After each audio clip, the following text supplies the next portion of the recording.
Well, first of all, Senator Paul, I want to thank you for the email newsletter that I get.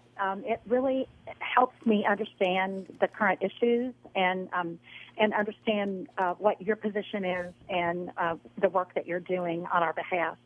I am a 72-year-old retired teacher, and I'm truthfully dismayed by many changes that have taken place in our nation in the past months. But the thing that I'm most concerned about for the sake of my children and my grandchildren is the integrity of our elections going forward. I wonder if we'll ever again have confidence that our elections are conducted in a fair and honest way, especially as I read about the contents of the H.R. 1 bill. And I'd like to know what your plans are to help us Kentuckians have confidence in our elections in the future. Well, that's a good question. And, you know, a free country requires people to be confident that they're allowed to vote, that nobody's turned away, that if you're eligible, you're allowed to vote, and that your vote will be counted.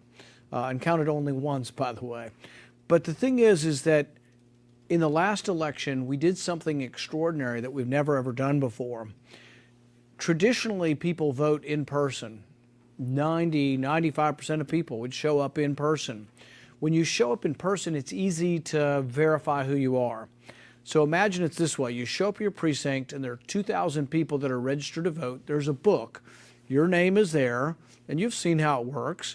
There's a Republican and a Democrat sitting at the table. They ask you for your ID. You show it to them. You sign next to your name. It's almost impossible to vote twice. You know, it's almost impossible to impersonate someone because you show your driver's license. It works. Through the mail, if you let people collect mail, so let's say you say a left-wing or a right-wing group can go to your house and bring an application, and then go to your house and bring a ballot, and then they collect them from you, and they show up at the mailbox. If they show up at the ballot place at the election, and they have 1 million ballots, and they turn them in, it's pretty hard to know, are those 1 million valid ballots? It's hard to verify signatures. I've seen statistics saying 13 to 15% of signatures just can't be verified. It's just too hard. We aren't experts. Most of us can look and kind of think it's the same signature, but it takes experts, and not many people are expert enough to actually tell it. Now, some people have said what we ought to do is really try to get most people to vote in person. I agree with that. And if you're going to vote by absentee, maybe you should have to have an excuse. You can't come, you're ill, or you're infirm.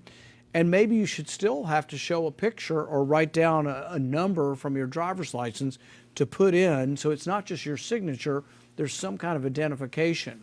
I think that's a good idea. I've testified before the Kentucky legislature. I testified before the Kentucky House and the Kentucky Senate on an election integrity reform bill. Elections have always historically been at the state level. The Constitution says the time, place, and manner of the elections is to be determined by the states. We've never had federal elections. Even when you run for Senate or for president, it's a statewide election for federal office. If we allow it to become federalized, there's a great danger that it will become more politicized. Nancy Pelosi, a partisan, a very frank partisan, has introduced H.R. 1. It's an election bill, but it says elections won't be conducted by the states anymore. They'll be conducted by Congress. They'll all be mail-in votes.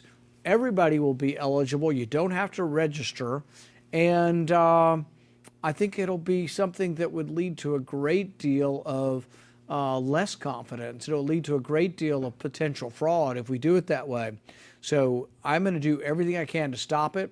In the meantime, I have been talking to people throughout the country at the state legislative level, not just Kentucky, people in Georgia. I've spoken to the governor of Georgia. I've spoken to legislators in Arizona and in Texas.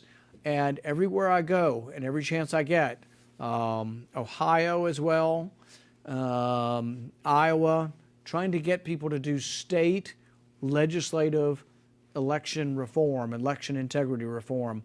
So we do need to do a better job because people need to be comfortable on both sides. I don't care if you're a Republican or a Democrat. Everybody needs to be comfortable that your vote counts and that you're not being turned away.